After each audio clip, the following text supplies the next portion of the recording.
Net Wealth Investments Limited is licensed to provide general advice. Our podcasts are not tailored to any one financial situation and may contain views of our presenters which may not align with Net Wealth's. Net Wealth has a commercial arrangement with the guest's organisation for the delivery of their products or services, and this may include the Net Wealth Group paying or receiving fees. More information about Net Wealth can be found on our website, including our financial services guide and disclosure documents. Please seek professional advice before acting.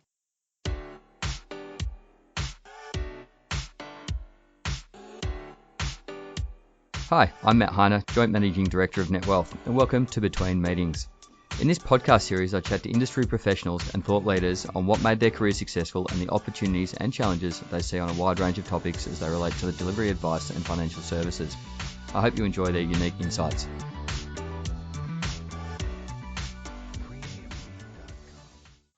In this episode, I speak with Damien Mu, the CEO of AIA Australia and New Zealand. In our chat, I find out how Damien went from working in the mailroom to leading one of the country's largest life insurers, and how he has developed AIA into a purpose-led organisation. We also discuss the future of life insurance, innovation in the industry, and what workplaces should consider to support mental and physical wellbeing in the future. Welcome to the show. Hey, Matt, how you doing? Yeah, really good. I was actually thinking this morning before our podcast, I'm not sure why it's taken me so long to get you on. Oh, well, we've both been pretty busy, but it's good to finally connect. And how the podcast been going?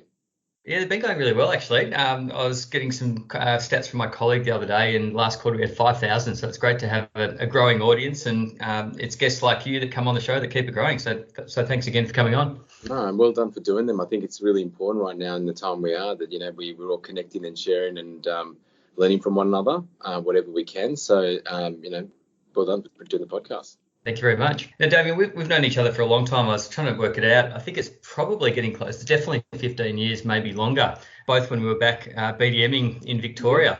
Yeah, it's been a long time, mate. Lots happened since then, hasn't it? But it's been good.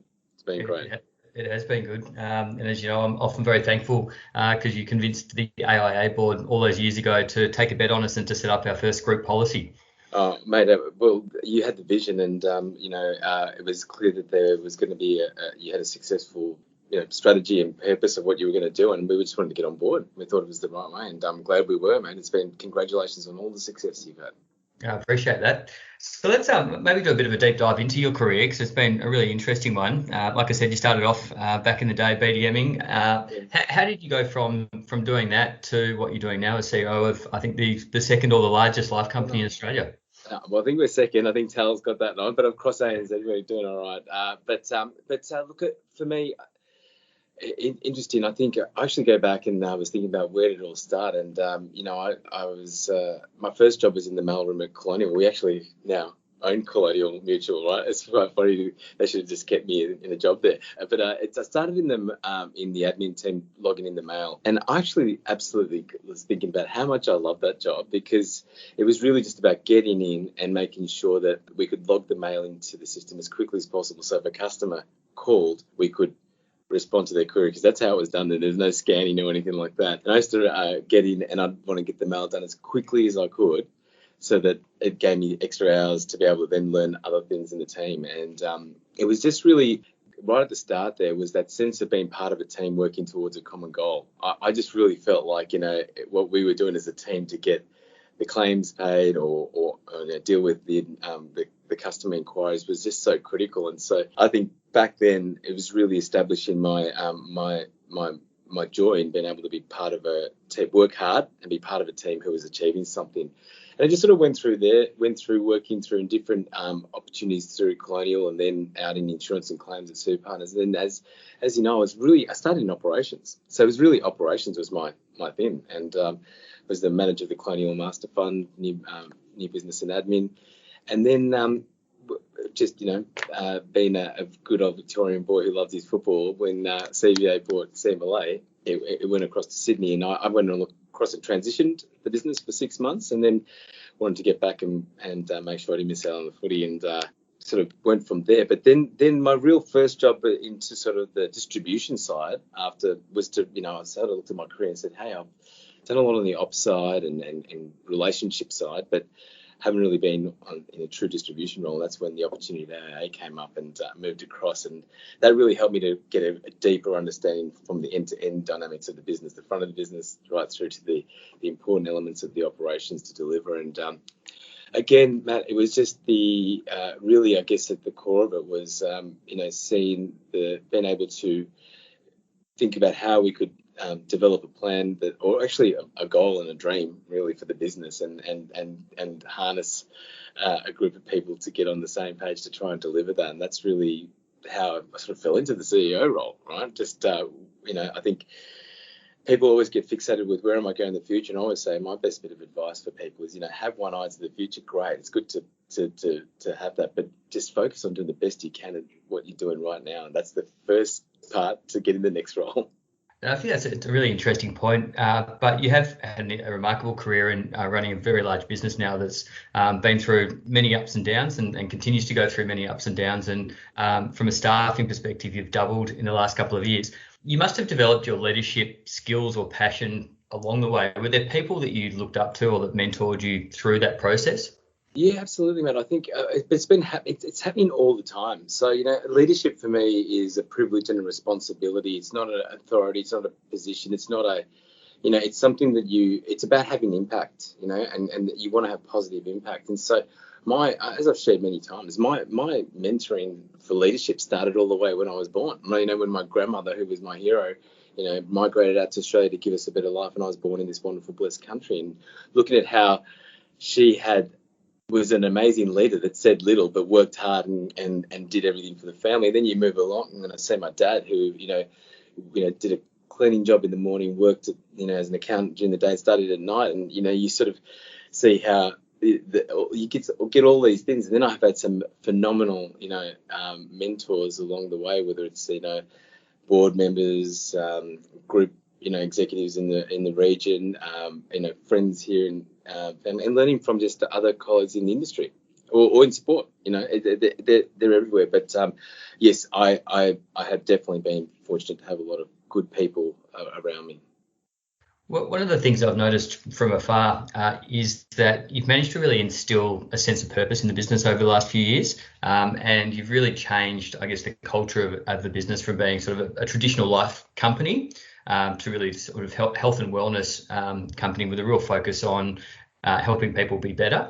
How did you drive that, or what was the sort of what's that behind that? Well, I think for us, first and foremost, I think purpose is a word that's used a lot now, and but I am proud on the fact that we have genuinely tried to become a purpose-led organisation, and we defined purpose-led in the context of AA as both caring and demanding. I think the key tenet of being a purpose-led organisation is that you have to care, right? And that's not just from 9 to 5. That's 24/7, right? And that's we talk about caring and demanding, but our purpose is really what binds us all, and our purpose is to make a difference in people's lives. And we have a pretty big dream, which is to help champion Australia and New Zealand to the healthiest nations in the world. And that is really because, when we step back and think about the fortunate and this position we have and responsibility we have as a life insurer to help Australians and New Zealanders and their families when they need it most, supporting our advice networks and our superannuation platform partners and others to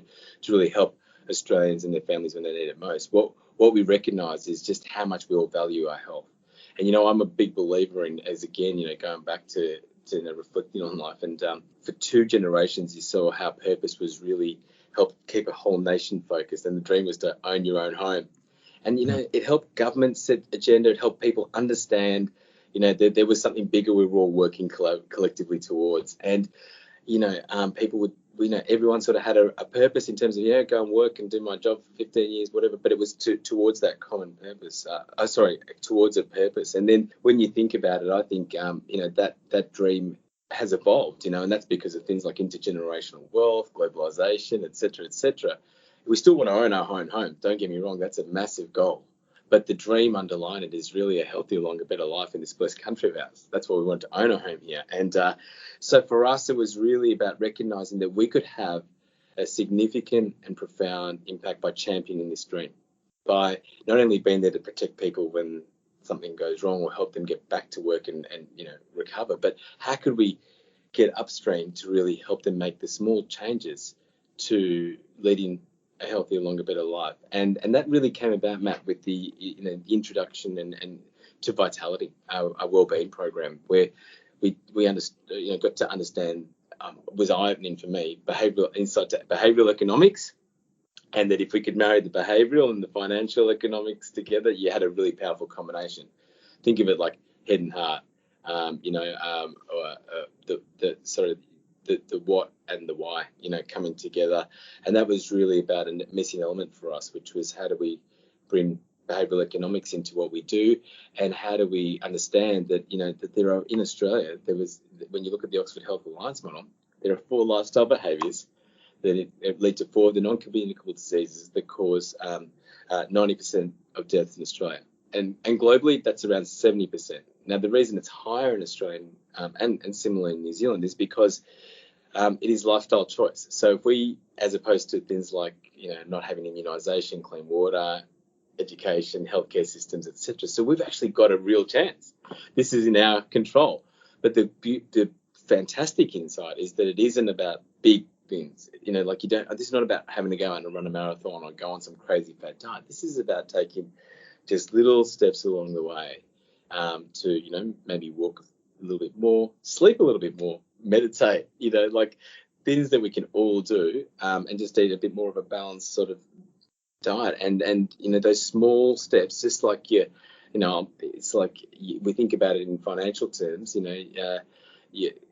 compound interest on savings or investments, those little, it makes a big impact over time, and similar those small changes. So we decided that, we wanted to be a purpose-led organisation, and everyone had to understand what we were signing up to. And that, as I meant, for us was about ensuring that we were aware of what that meant to be a caring organisation for our people, partners and society, and also demanding, because you can't have a dream and not get on with the work and demand better from yourselves. So that really was very, very powerful for us, Matt, and has really bound what we call the army of MAD make a difference across Australia and New Zealand. Yeah, no, it's absolutely fantastic. So you mentioned those four elements before. What were the actual 4? Yes, I mean, so obviously we look at it as the 4 pillars to keep it a little bit simple, but really the 4 lifestyle choices, little exercise, diet, but now we absolutely know that with mental well-being is really important. So how your mental well-being as well, and of course we talk about the 4th one as being planning well, right? But the 4 lifestyle choices are really around smoking and alcohol, diet, exercise, those types of things. But I like to keep it a little bit more simple and think about, we call it move well pillar, eat well pillar, feel well pillar, and planning. Planning is really important, just like with you and I talk about the importance of advice and planning for your financial retirement or future. You still have to, even for your well-being, you have to plan it out, like simple things like being able to find, some healthy greens at lunchtime when you work in an office environment isn't easy if you're not planned. I think that's an interesting point, and you'd be sitting on a lot more data than most businesses around, I guess, the health of the nation, and more importantly, how the health of the nation is changing over time. Yeah. Really interested. Personally, I know that over the last 6 or 7 months, having been at home, I've taken the opportunity to make those incremental changes, so little 1% changes that I'm hoping will become lasting habits. Yes. What are some of the big things that you've seen occur over the last 6 months, if we focus on the positives as opposed to the negatives? Yeah, no, so absolutely, Matt. So we've done the research. Just so you know, I think that the big one has been the one that has crept up and grown very quickly in Australia has been the incidence of mental health. Okay, so that is not good, right? That is now, what's the largest reason for disability globally, right? So it's a global issue, but in Australia, 2nd or 3rd highest cause for claim now, and that's not good, because that's robbing people of the dream of a happier, healthier, longer life. So we need to face into that. But what COVID has done on the positive side of that, is that, so yes, there's issues of isolation and connectedness and impacts to business, but on the other side, what we are seeing is people living a little bit slower. I'll give you an example. I haven't done 150 flights this year. I haven't seen you in the airport every second week, right? I've people are walking. What our research shows, and we survey our members and customers quite a bit around this to keep in touch with them. They're seeing improvements in their diet because they're eating at home more and cooking more, and have found an appreciation for that again. They are walking more and getting out there, and recognise that we've got these wonderful parks that have lots of space, right? And appreciating nature and getting out there and doing that, connecting far more with each other in a caring way. Okay, so people are reaching out not just to catch up and go for a beer or a bite or whatever, but actually catching up and reaching out and saying, "How you doing? Are you good?" Checking in on each other, and so that has been a really positive change. But I think look, I always found excuses. I've been riding bikes with Bailey and Kai and the family. I mean, that just wouldn't have happened if it wasn't for some of these things. So I think we're seeing people making some really positive changes around diet, around getting out there and moving more, and actually taking a more caring interest to connect in a genuine way rather than, just a traditional, "How you going, mate? Yep, good, cool. All right, see ya." I heard a comment recently, which I thought was a good one, that people aren't necessarily worried about going into the office in the future. They're worried about going back to their old life. Yes. So given many of the things that you've just talked about, and as a leader and a company promoting health, how are you going to adjust the work environment or the way that people work in the future to make sure that they still have time to do all the things that you just talked about? Yeah, Matt, that is the big opportunity and challenge. Okay, so one of the things I'm really concerned about is that we just come back to life. We have to come forward. All right, it's just words are very important. I mean, in fact, through COVID and others, words have just become so important, right? Because we're communicating more, and the way we communicate over email and other things, or Zoom or others, it becomes important. So I really hope we come forward to life, right? And that means don't bring back all the things. Like, let's be honest. I don't want to do 150 flights next year. Do you? Neither. Definitely not. Right. So if we let that happen, it can happen. It's that easy, right? So you have a look at even what happened with Victoria over the weekend, right? Fantastic news that finally we're easing, but it didn't take long before, the roads are packed again, right? And so well, I want to make sure we come forward to work and bring forward some of those really positives. But I think we know that fundamentally the workplace will change, and digital technology, and now that we've all got used to Teams and Zooms and WebExes and others, means that and we've proven we can work more flexibly and from home, means that environment has changed. But I as we plan, these are the two things I'm thinking about. But how do we create? What is the reason we want?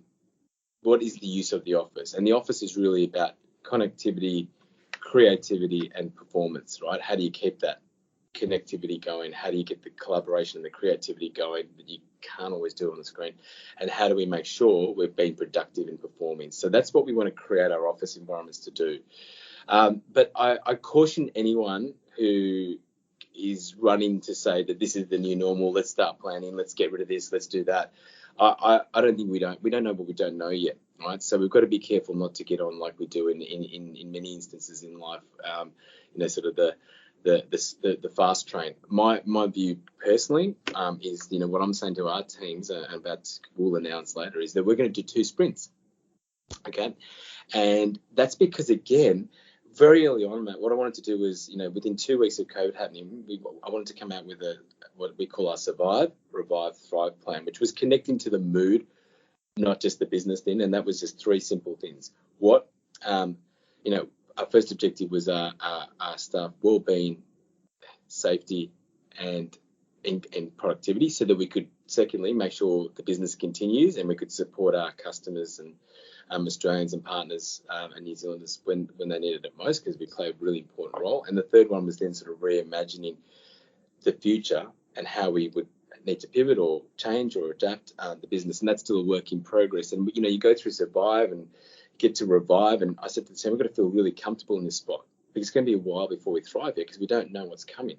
I mean, we're part of a world and not just a a state or a building.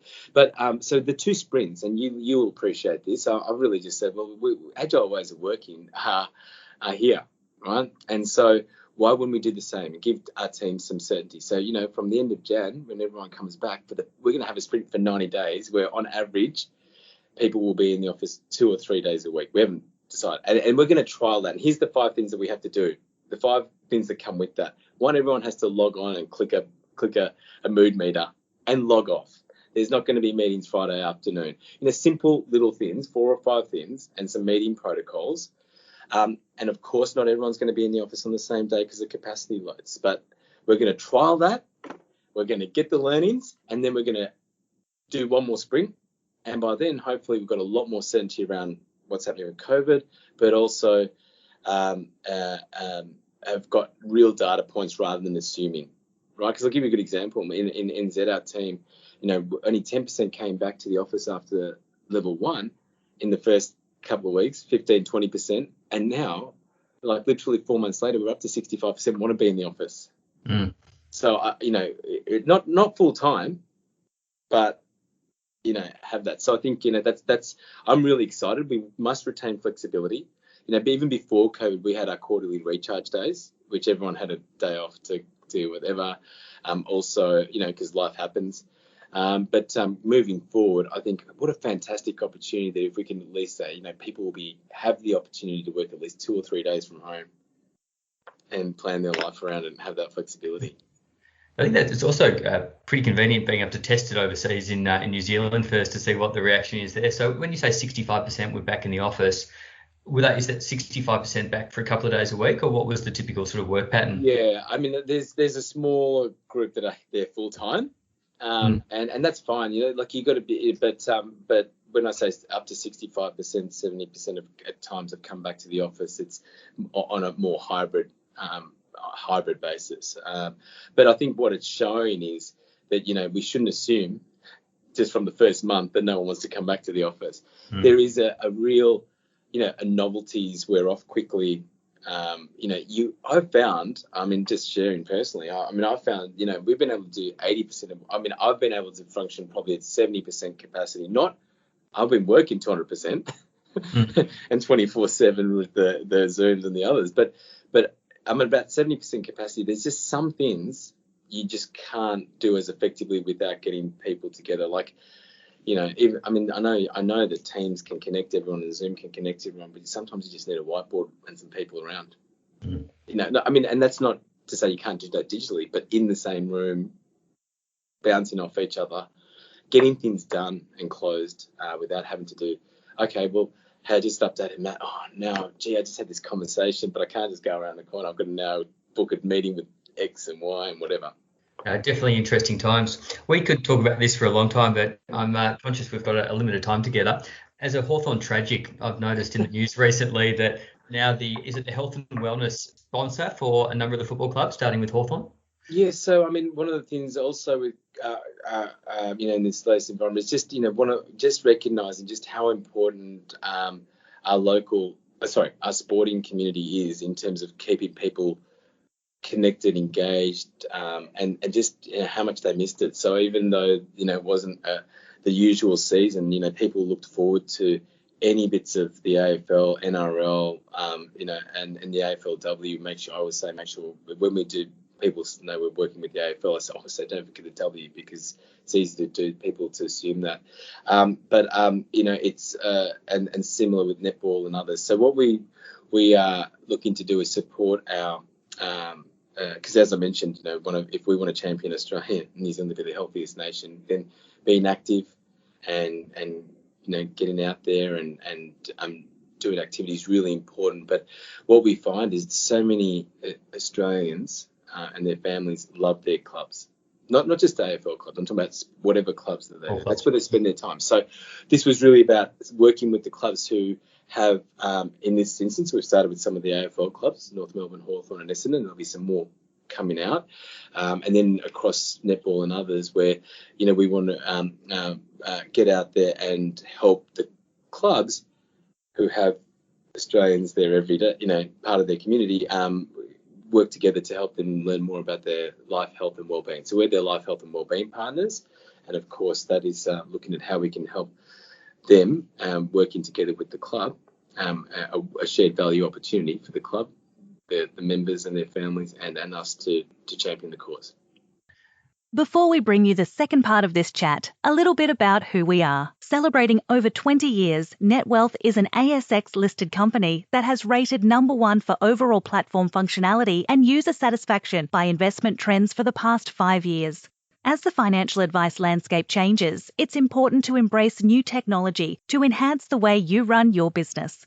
With change comes your chance to innovate, explore new perspectives, and realize new efficiencies. NetWealth is here to support you on this journey by providing you market-leading technology, excellent customer support and expertise to help your business thrive. Contact us today or visit the NetWealth website to learn more and get the PDS, which should be read before making a decision to purchase a NetWealth product. Products issued by NetWealth Investments Limited. Damien, it would be remiss of me not to ask you your thoughts on the industry. You've obviously been in it for a long time and you're very much front and centre of all of the reforms and changes happening within the life insurance industry. Where are some of the challenges that sort of you're having to face into at the moment, and more importantly, where are the opportunities? What should advisors be thinking about? Yeah, so I mean, it has been a challenging time for many years for our industry with advice, insurance, wealth. Generally, when you think about all the way back to FOFA and then going through Royal Commission, education standards, LIF reform, we have had to be one resilient bunch. So there are, I'll talk about it in two elements, but my overarching message is one of hope, because the underlying data does not lie. And that's why I was saying the concern is, for the first time in a long time, there is a growing gap and need for protection and advice. And that's because we, as an industry, have all been disrupted, for want of a better term, right? And that's real. You can't deny the stats. The market growth is down. The number of advisors is down. The number of people getting insurance, access to insurance is reducing. Even when you see what's happening in super and pools of people being insured are no longer insured. So that is a real concern. But underlying that, and many, what I'm concerned about is, one, making sure that there is a rational, evidence-based discussion around looking at people's protection needs, retirement needs, far more holistically, including their health and well-being, rather than just little pinpoints, right? Because we've got to think about it in the overarching system, and how important it is people get access to advice, and the role of advice and making sure there's choice and value that comes with the quality that they can access around that. So we've got to make sure we protect that, and making sure that people get access to that. We've got to obviously make sure that there's sustainability and affordability is front and foremost for many, because obviously that's a key issue. But also, the remuneration, I've been very clear. Leave it alone, please. Can we please just leave as it is? No more changes, please. We need to get on. This issue is an old one and needs to be looked at far more holistically. So, we don't need any more changes to remuneration frameworks that mean that everyone has to do more with less and make it unsustainable, because then we're going to have an even bigger advice gap and growth. But I've seen many advisors and other organisations say that actually this has been a great time for them to really improve their business, and look at how they can, as I said before, thrive into the future by thinking about how they can do things more efficiently, differently, partner with insurers more, by saying, hey, we've got to do things collectively to serve their client better and support their client better.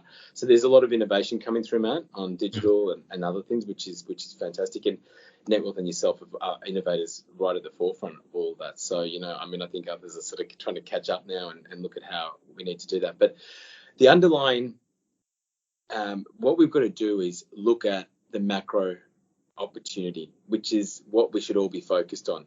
So while we get distracted by all the, people are like, oh my gosh, this, the market's going down, this is happening. We have a $4.2 trillion protection gap in Australia. customers, Australians that have a $4.2 trillion. Now, let's just say those studies are wrong by 50% or 75%. There's a huge need, okay, and a huge benefit to society and the economy if we can help meet that need. So, what I want to, so that's the most important part of any economic discussion, supply and demand. There is a demand because there's a need. And so what we now need to do is look at how we adapt to meet that supply, that demand by creating the right supply chains, right? Which is working together as life insurers, superannuation platforms, and our advisors to meet that need. And so, yes, we're going to have to pivot a bit, but do not forget the underlying message of hope, which is there is a need, so we've got to meet that need. And in your mind, is that about using digital tools to deliver the cost to serve with an advisor, or is it about actually creating new digital channels entirely? Oh no, I think both, right? And but not to serve as in just go direct. That's not. I mean, AIA's model is, we are a partner in business, right? So what we want to do is make sure that we're digital, providing better digital solutions or technology solutions and more efficient solutions to partner with our partners, whether they be advisors or platforms or others. But what we do want to do, and what we have done, is I think insurers have to take responsibility to help the fundamental issue around the value of insurance and the engagement with insurance before even advisors have to do all the hard work, right? So this is the missing part, because what's happened is we've just sat back. And so my view on digital from a direct perspective is to create more engagement and content with life, health and wellbeing, so that Australians can understand and get not understand, but want to engage more on this topic. And then when they talk to their financial advisors, they're ready to go and understand who these three-letter organisations are and what they stand for, and we do our bit, right? And then, I think so that's what I mean by, becoming a little bit more digital and content related on that side of it, because there is a real gap of awareness and understanding when it comes to life insurance and health insurance, because we're a health insurer as well. Yeah, how is that going? Because that's quite a new venture for you. Yeah, that's going really good. I mean, what's great is you can see the differences of when you have a startup and how you can move nimbly and, do all these other things. And you can learn lots of parallels from life, but they're very different, right? I mean, very different. Both are there to support Australians when they have a health issue, but one's very much focused on temporary, short-term sort of issues here and now, whereas with life, it's more complex, difficult scenarios. So, but what's great is we're able to partner them through their whole journey. So whether it's up front to help potentially prevent things by working with them through Vitality to be healthier. Something sort of, little thing happens, health kicks in, and we can sort of understand then how we can intervene more, because ours isn't just about paying a claim, it's thinking about how do you then also support them. So if they've had that issue, how do we make sure they make a full recovery or help them, make a full recovery? And then obviously the life's needed, we're there as well. Yeah. I should have asked you earlier, for those, I imagine many people would be aware of Vitality, but do you want to just quickly describe to the listeners what Vitality is and why it's so important to your story? Yeah, so look, Vitality is really important. I mean, Vitality is our health and wellbeing program. It's the world-leading health and wellbeing program. And we didn't found Vitality or create Vitality. It was founded in South Africa over 25 years ago, and it's got over 10 million people globally that are on the program. I think even more now across the world, and it's got 25 years of deep data and history more, and so therefore it is the world leading science-backed program, and it's about behavioural economics. It's simply about keeping it simple. It's about how we can understand more about our health and our vitality age, which is our lifestyle age, because that's something we can control, lifestyle behaviours and things, personal pathways to improve their health, so helping them get onto their plan to move, eat, feel better, and then rewarding them. And the engagement's been fantastic. I think I had a look the other day. There's like 150 billion steps taken by Vitality members, 3 million gym visits, and Vitality members, 70% of Vitality members have improved their vitality age. So those 900,000 wellbeing assessments have been done.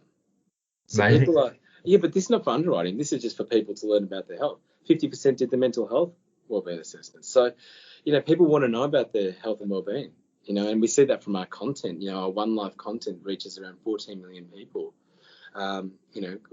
with our content. So, again, I think it's people like to engage in it, and that's what I mean by digital. Let's engage on that stuff. And so when people are then coming to talk to their advisor and who can give them the appropriate advice around their needs and help them through that, they're feeling more positive about this thing called life and health.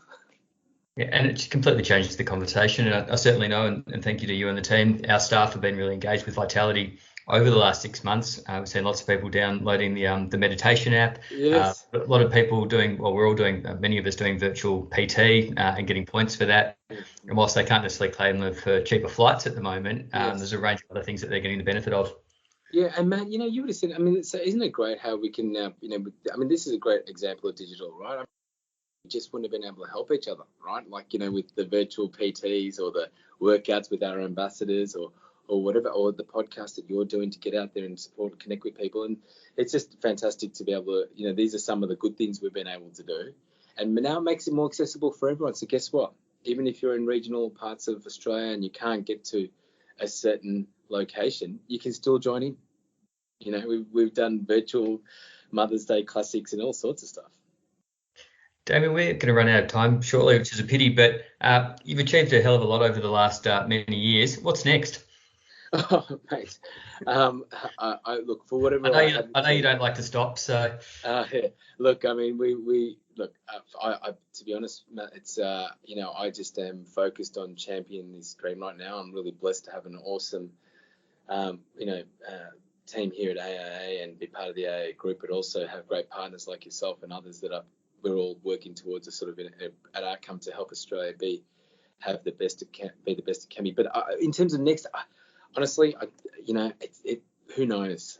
Who knows? That's a horrible answer, but like I said before, I actually really focus on what I'm doing at the time, and it's been so busy and such a good ride, and that's what I'm focused on at the moment. But I'm sure it'll reveal itself. I love it. A very honest answer, and thanks so much for your time. Really enjoyed the chat, and look forward to hopefully catching up in person soon. Yeah, thanks very much, and again, thanks for having me, and well done on the podcast, and also all the great work NetWealth has been doing to support our Australians and advisors, and thank you.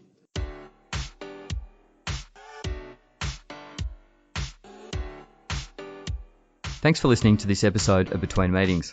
For more episodes and to subscribe to our series, visit the NetWealth website, iTunes, Spotify, or your favourite listening service. And if you want to contact me or engage or discuss any of the topics raised, please find me on LinkedIn or Twitter or send me a private message. We hope you can tune into the next episode.